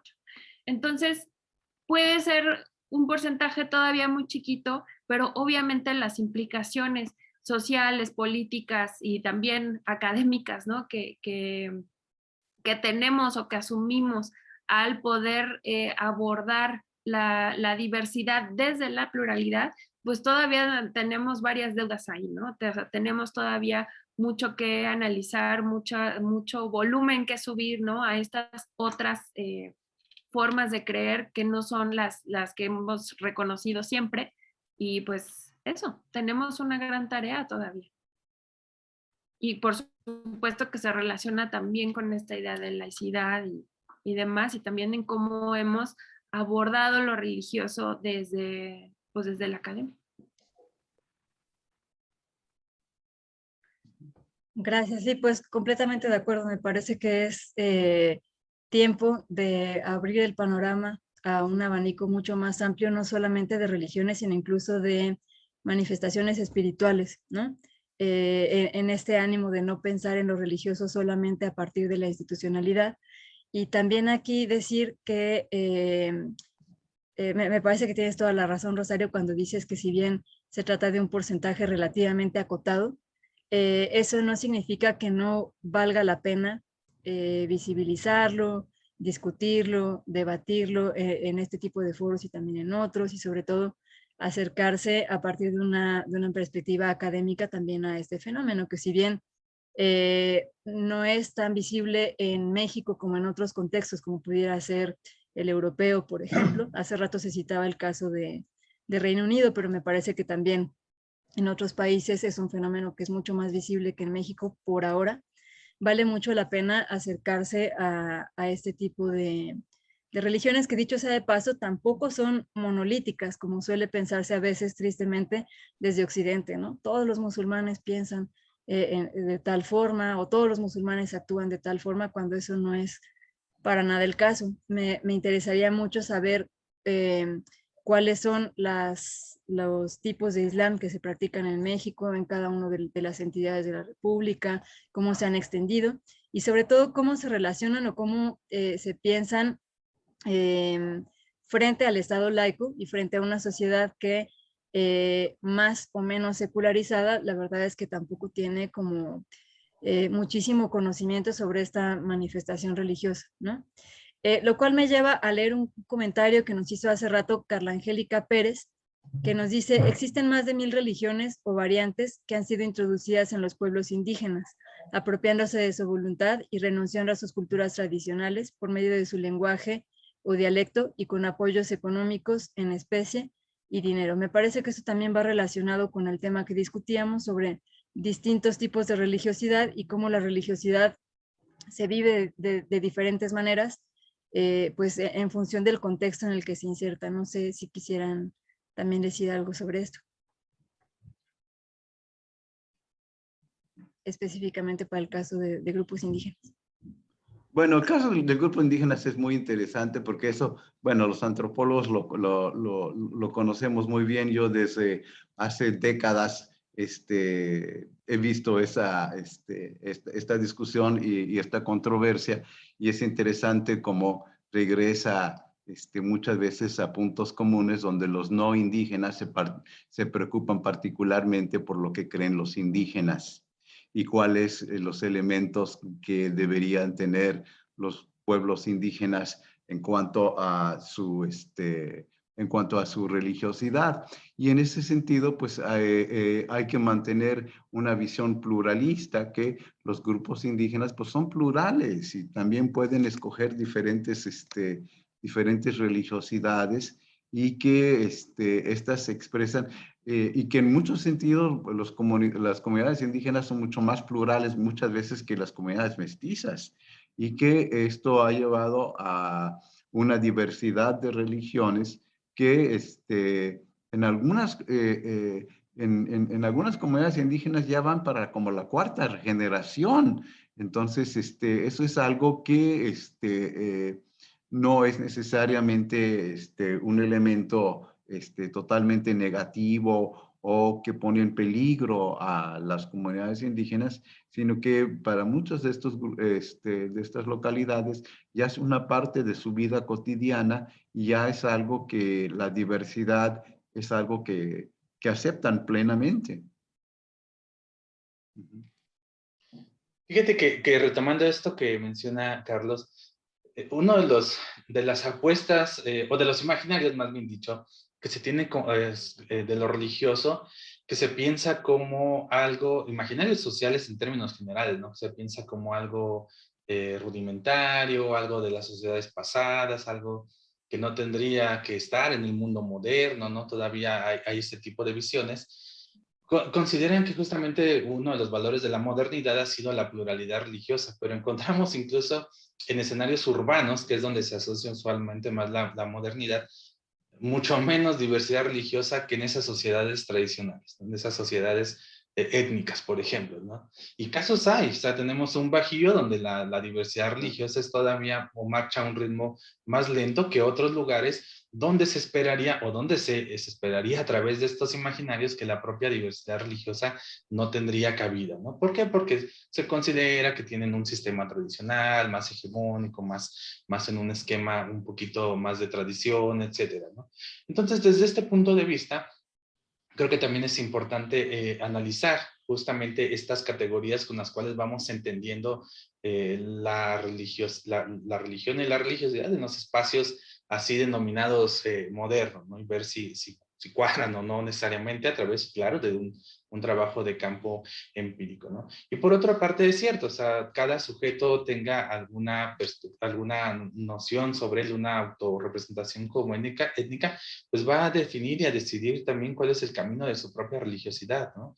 Ya algunos, bueno, hay trabajos al respecto. El propio Carlos Martínez, que escribe aquí, pues tiene muchos trabajos sobre cómo estas conversiones en espacios étnicos pues responden también a las necesidades de las propias comunidades indígenas, ¿no? Y que no necesariamente o no necesariamente se tienen que entender como estas teorías de la conspiración, donde llegaban a desestabilizar, o se pensaba que llegaban a desestabilizar a las propias comunidades, ¿no? Pues todo pueblo tiene el derecho de reafirmar su identidad o de poder cambiarla.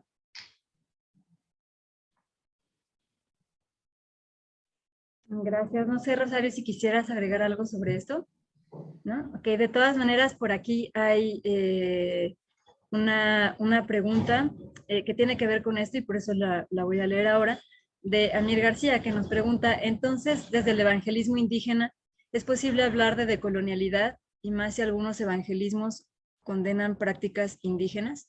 Y creo que la pregunta es relevante porque también nos lleva a una discusión como un poco más amplia sobre si estos procesos de secularización y de laicización que en los estudios pioneros sobre estos temas estaban asociados al proceso de modernización y como si fueran casi paralelos o una parte esencial de la modernización, pueden pensarse verdaderamente así o tendrían que pensarse a partir de los contextos específicos en los que surgen esos procesos. O sea, más allá, lo que quiero decir, porque creo que me revolví un poco, lo que quiero decir es, más allá de si la decolonialidad puede pensarse en función de la religiosidad, creo que también sería relevante reflexionar si se pueden pensar como procesos que van asociados necesariamente al proceso de modernización o no. O sea, corren por tres pistas diferentes: modernización, laicización y secularización. Bueno, son elementos que habría que ver con mucho cuidado, porque lo que vemos es claramente la creación de una mayor pluralidad de los sistemas de creencias, ¿no? Y que esta se ha dado sobre todo, o bueno, con un fuerte énfasis en las comunidades indígenas, ¿no? Si esto, cómo se vincula a los procesos de modernización, pues aquí hay un elemento pues bastante complejo porque todavía hay una cierta idealización de las comunidades indígenas como si todos fueran agrarias, como que si apenas van llegando a las supuestas bondades del capitalismo. Y las comunidades indígenas pues ya están modificadas desde hace mucho tiempo, ¿no? Y en este sentido, pues el cambio religioso pues es un factor más de varios elementos que están presentes allí. Por cierto, para vincularlo un poco más con el tema de la religión y la política que tratamos en el libro, un elemento que fue interesante es que se había pensado que los evangélicos indígenas iban a votar por el PES. Y cosa que vemos que en los resultados que tampoco ellos estaban allí. O sea, también en las comunidades indígenas había nociones claramente de laicidad y de separación de Estado e Iglesia. Porque pues, particularmente si uno ve los estudios internacionales, había también una imagen que se creó sobre todo en los estudios en Centroamérica, que los grupos indígenas evangélicos eran más proclives a ser manipulados por la derecha religiosa. Y bueno, quizá esto se dé en algunas partes de Guatemala, como en el Triángulo Ixchel, pero por lo menos en México no apareció, esta misma correlación, ¿no? Entonces sí, hay que entender la complejidad de las comunidades indígenas y ver cómo son elementos en los cuales hay una gran diversidad ya de, o sea, bueno, por lo menos muchos de ellos, pues ya, ya son comunidades donde los jóvenes migran a las ciudades y tienen una presencia de ida y de retorno a la comunidad, y una parte de su vida la pasan en las ciudades. Bueno, Ariel tiene trabajos más recientes que los míos, donde él también vio el papel de jóvenes indígenas evangélicos, y él puede también señalar algunos de estos matices. Bueno, esto donde debate justamente lo que plantea aquí en el chat la pregunta de Amir, ¿no? Esto de la parte de los decoloniales. Pero también en efecto es que así como puede haber una gama de grupos evangélicos que tienen un mayor diálogo con las perspectivas indígenas, como lo pueden hacer algunas corrientes, no solamente en México, en distintas partes de América Latina, también es cierto que hay otras, como bien estudiado Manuela Cantón, que tienen una visión más negativas sobre las propias prácticas que tienen los indígenas, ¿no? Y que no siempre son los propios liderazgos externos los que condenan estas prácticas, incluso son los propios, las propias comunidades, los propios sujetos que tienen una visión étnicas que a partir de un proceso de conversión, de socialización, pues consideran que las prácticas que realizaban antes, pues ya tienen otra visión, son negativas, son malas, etcétera, ¿no? Pero son ellos mismos, o sea, no es algo que uno lo esté imponiendo desde fuera, ¿no? Todo sujeto está, y más cuando entra en un proceso de conversión, reactiva su universo, lo trata de otra manera, lo resignifica, y estos cambios pues ejemplifican en gran modo justamente la propia diversidad, los propios matices, ¿no? Si una persona creyente de su propia, una persona creyente que tiene alguna identidad étnica, decide cambiar de religión y por lo tanto cambiar sus prácticas, pues es una determinación de ellos, ¿no? Yo lo que observé justamente en trabajo de campo ya hace algún tiempo con jóvenes es que pues, los jóvenes se enfrentaban en un proceso de cambio que incluso hasta para ellos mismos o para la propia comunidad, para los adultos, pues representaba una afrenta, pero son cambios internos los que están pasando, ¿no? Desde luego no son cambios que estén aislados, sino que están articulados a una dinámica cada vez más global donde cada sujeto se está articulando.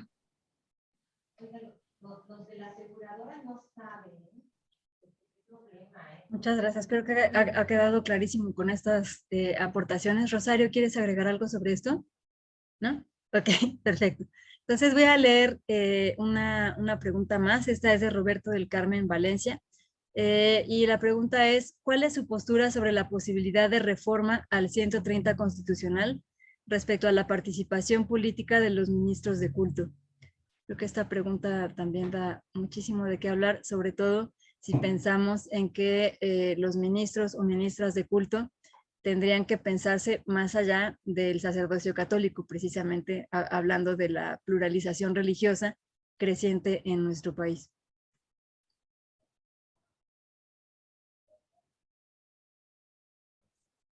Y ahora no sé quién quisiera comenzar. Si no, también puedo leerles un comentario en lo que se animan. Hay un comentario aquí de Adrián Alejandro González, que nos comparte el caso de Argentina. Dice que el artículo 2 de la Constitución Nacional Argentina dispone que el gobierno federal sostiene el culto católico apostólico romano. El artículo 14 de la Constitución, a su vez, reconoce el derecho de todos los habitantes de la nación de profesar libremente su culto, conforme a las leyes que reglamenten su ejercicio. Esto significa que en Argentina ya no se reclama a un católico para presidir debido a la reforma constitucional del 94, y que incluso en esa reforma se incluyó un artículo que permite tomarle juramento al presidente respetando sus creencias religiosas. Me parece que va más o menos vinculado con la pregunta anterior. Digamos, una tiene que ver con la posibilidad de que las y los representantes de Estado manifiesten abierta y públicamente sus creencias religiosas, y la otra con la posibilidad de que ministros y ministras de culto, insisto que no hay que pensar solo a través del sacerdocio católico, puedan participar, digamos, de manera activa en la política del país. No sé si con esto se animaron para esta última pregunta.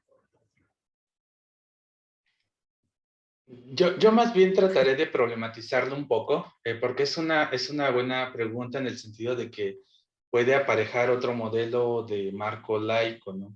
Evidentemente están los que dirían que no, que el Estado laico es sagrado, tiene esta connotación de defensa y por lo cual no se puede permitir que un ministro de culto participe en la vía pública porque van a influir sobre los creyentes, ¿no? Como si los creyentes, insisto, reitero en esto, fueran sujetos a los cuales les dicen algo, inmediatamente les hacen totalmente caso a sus líderes religiosos, ¿no?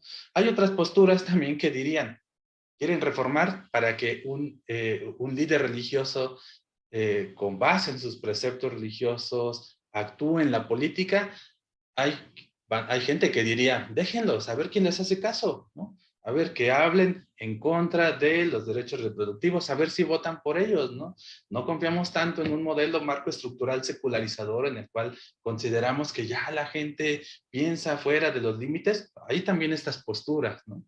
Entonces son puntos a discutir, ¿no? Desde otros, unos que dicen no, porque es peligroso. ¿Por qué? Porque la religión es peligrosa y porque si alguien influye y tiene poder de decisión, pues puede provocar ahí un cisma, ¿no? Y otros que dirían, déjenlos que hagan lo que quieran, a ver si van a votar por ellos, ¿no? Ahora sí, pero con marcos y con reglas bien claritas, ¿no? Por ejemplo, ¿no? Que no atraviesen los límites de la intolerancia, que no digan discursos de odio, y que entonces cuando lo hagan, órale, pues penalícenlos, ¿no? A ver si siguen hablando de esta manera, ¿no? Entonces hay estas dos vertientes que son parte de la propia polémica, ¿no?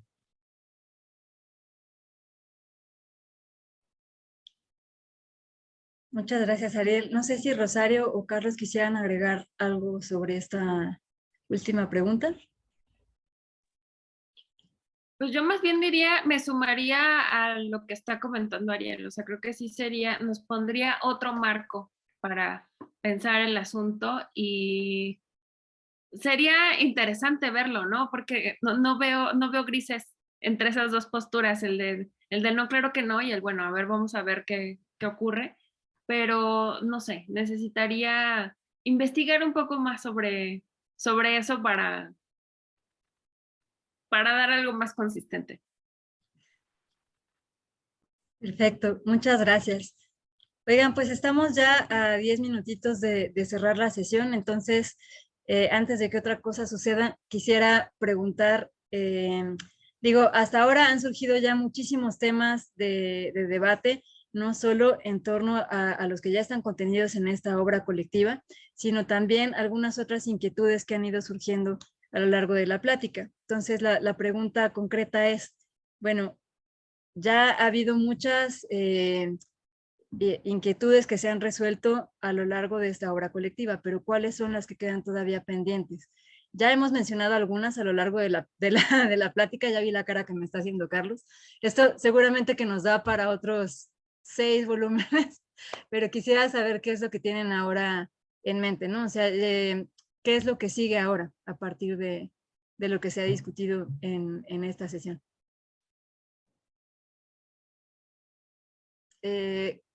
Carlos, tienes cerrado tu micrófono.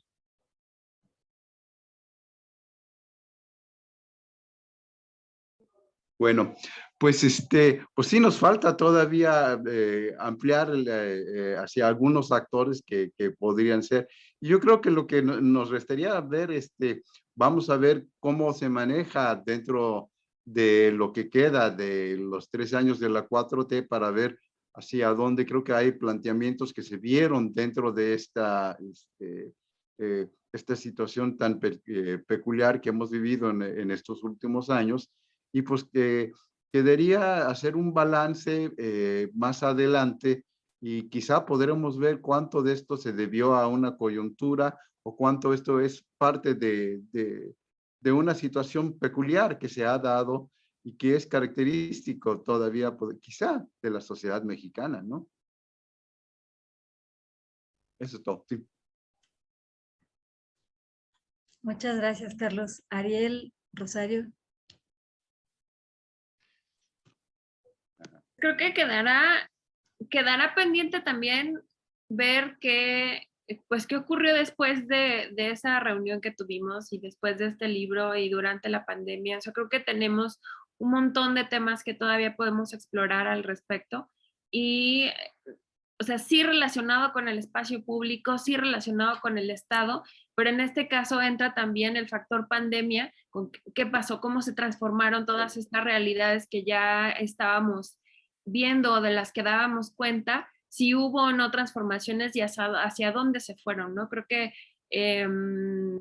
apenas están sucediendo todas estas cosas, algunas cosas ya podemos vislumbrarlas, ¿no? Y verlas, pero tocará analizar, hacer un balance, como bien dice Carlos, de qué ocurrió o si fue ahora sí que algo nada más del momento y cómo influyó, por supuesto, el contexto en general, ¿no? En estos procesos.